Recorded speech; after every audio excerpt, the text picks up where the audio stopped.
Hello guys, welcome back to the Pleb Lab YouTube channel, and today we are going to discuss parabola. And there are four questions that typically ask whenever we solve some parabolic function. So we need to understand that parabolic function is always quadratic, right? तो हम quadratic equation पढ़ते, we know that quadratic equation has a general form which is like standard form ax square plus bx plus c is equal to 0. So if there is a highest power is 2, so that means that that function is parabolic or quadratic, right? तो हमें ज्यादातर पूछा जाता है कि parabolic function होता कैसा है। तो हमें पैराबोला से पहले पहले हमें we need to understand that कि इसका ग्राफ कैसे बनता है। तो पैराबोलिक ग्राफ कुछ ऐसे यू टाइप का बनता है, ठीक है। अब ये अपवर्ड होगा, राइटवर्ड होगा, डाउनवर्ड होगा, या लेफ्ट साइड होगा, ये डिपेंड करता है इनकी वैल्यू पे, ठीक है। तो अगर जब भी आप वैल्यू पुट करोगे, क्योंकि हमारे पास इस फंक्शन के अंदर एक्स की जब वैल्यू पुट करोगे तो ये हमें वाई की वैल्यू देगा। तो जब हम एक्स हमारा जो है वो इनपुट है और वाई हमारा आउटपुट है, तो हम एक्स वाई प्लेन के अंदर वैल्यू पुट करेंगे तो हमें हमेशा यू टाइप का कुछ इस टाइप का ग्राफ बनेगा, राइट। तो हमें सवाल पूछा जाता है कि भाई ये अपवर्ड है या डाउनवर्ड, इसका आइडिया हमें होना चाहिए। तो ये अपवर्ड और डाउनवर्ड जो है वो डिसाइड करता है इसकी स्टैंडर्ड अगर फॉर्म आप देखा जाए A X square plus B X plus C is equal to 0। तो यहाँ पे ए जो वैल्यू, फॉर एग्जांपल यहाँ एक्स स्क्वायर के साथ ए की वैल्यू क्या है, 1 है, तो coefficient, right. If A is greater than 0 तो it means that upward. If A is less than 0 तो इट मींस दैट डाउनवर्ड। तो यहाँ पे एक्स स्क्वायर के साथ जो ए की वैल्यू है वो ग्रेटर देन 0 है, तो इट मींस दैट ये हमारे पास जो क्वाड्रेटिक फंक्शन होगा वो कहाँ होगा, अपवर्ड होगा। तो दैट मीन दैट अपवर्ड।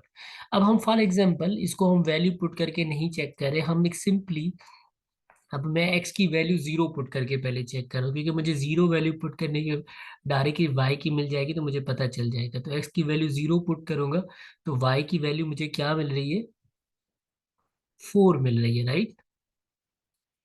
ठीक है।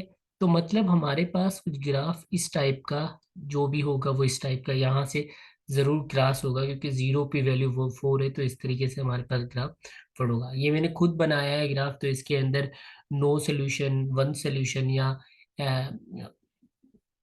सोल्यूशन होना ही नहीं चाहिए या दो सोल्यूशन होना चाहिए, वो डिपेंड करता है इसकी वैल्यू पे। तो ग्राफ कुछ इस टाइप का बनेगा, राइट।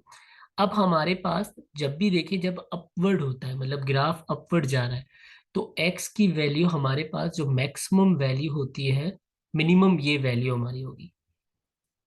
जब हमारा फंक्शन अपवर्ड होगा तो हमारे पास फंक्शन जो है सबसे मिनिमम वैल्यू ये देगा। अब देखो क्योंकि फंक्शन अपवर्ड जा रहा है तो y की वैल्यू ये सबसे सबसे ये वैल्यू मिनिमम होगी। अब ऊपर जब ग्राफ जाएगा, फॉर एग्जांपल या x की 0 है, y की x की वैल्यू अगर 1 होगी तो ग्राफ की 4 से बड़ी वैल्यू होगी, छोटी नहीं होगी। तो that means that if the function is upward तो we will find minimum value of function. If graph is downward, तो अगर हमारे पास डाउनवर्ड एज ए ग्राफ है कोई, ठीक है, if this is the downward तो it means that is the maximum value. अब नीचे x की जो भी वैल्यू होगी वो वैल्यू y की कम होती जाएगी, क्योंकि जो y की वैल्यू होती है वो हमारे पास फंक्शन की वैल्यू होती है। तो it means that if the function is downward, a is less than 0, तो वी विल फाइंड मैक्सिमम। तो हमारे पास एक चीज का आइडिया हो गया। अब हमारे पास फंक्शन की एक्सेस ऑफ सिमेट्री, जब भी हमारे पास जनरल फॉर्म होता है तो then there are sometimes ask question कि what is the axis of symmetry. Axis of symmetry मतलब वर्टेक्स का जो एक्स एक्सेस होता है उसको एक्सेस ऑफ सिमेट्री बोला जाता है। जैसे हमारे पास ये फंक्शन है, ये यहाँ पे लाई कर रहा है, तो यहाँ पे इनका जो बिल्कुल सेंटर होगा इस यू का, उसकी एक्स की वैल्यू जो होगी वो एक्सेस ऑफ सिमेट्री होगी। अब एक्सेस ऑफ सिमेट्री मतलब उसको, एक्सेस ऑफ सिमेट्री को हम फॉलो करते हैं, x is equal to minus b over 2 है। तो इस फंक्शन में मेरे पास ए की वैल्यू क्या है, 1, बी की वैल्यू क्या है, -4, एंड सी की वैल्यू क्या है, 4। ये मैंने कहाँ से निकाली, इस फंक्शन के साथ निकाली।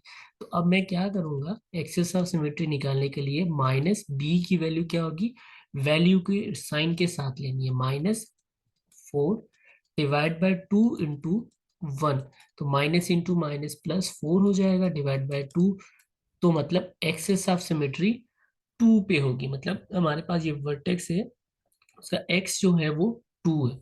अब हम क्या करेंगे, अब हम करेंगे नीचे जो सवाल आएगा, एक्सेस ऑफ सिमेट्री हमें निकालना आ गया। अब हमसे थर्ड सवाल पूछा जा रहा है, फाइंड द मिनिमम और maximum point of the function. तो हमारे पास प्री रिक्विजिट इसकी क्या थी कि ए जो था वो ग्रेटर देन 0 था। अगर ग्रेटर देन 0 होगा तो अपवर्ड होगा, अपवर्ड होगा तो हमारे पास मिनिमम वैल्यू निकालेंगे। तो ऑप्शन आते हैं मिनिमम 8 3.5, मिनिमम 8 4.5, मैक्सिमम 8 3.5 या मैक्सिमम 8 3 पॉइंट। तो हमें इन दोनों में से ये तो पता चल गया कि हम इस फंक्शन की मिनिमम वैल्यू निकालेंगे, तो मैक्सिमम का कॉन्सेप्ट खत्म हो गया। तो अब मिनिमम वैल्यू निकालने के लिए हमारे पास क्या है, फंक्शन क्या था, फंक्शन हमारे पास था x square minus 4x+4, y is equal to x square minus 4x+4। अब हमारे पास मिनिमम निकालने के लिए हम क्या करेंगे, मिनिमम वैल्यू फंक्शन की मतलब मिनिमम वैल्यू होगी क्या, वो हमारे पास क्या थी, जो हमने एक्सेस ऑफ सिमेट्री निकाले था, x is equal to minus b over 2 है, जो कि हमारे पास कितना आया था, वो आया था हमारे पास 2। तो इस फंक्शन के अंदर हम इसमें x की वैल्यू 2 पुट कर देंगे,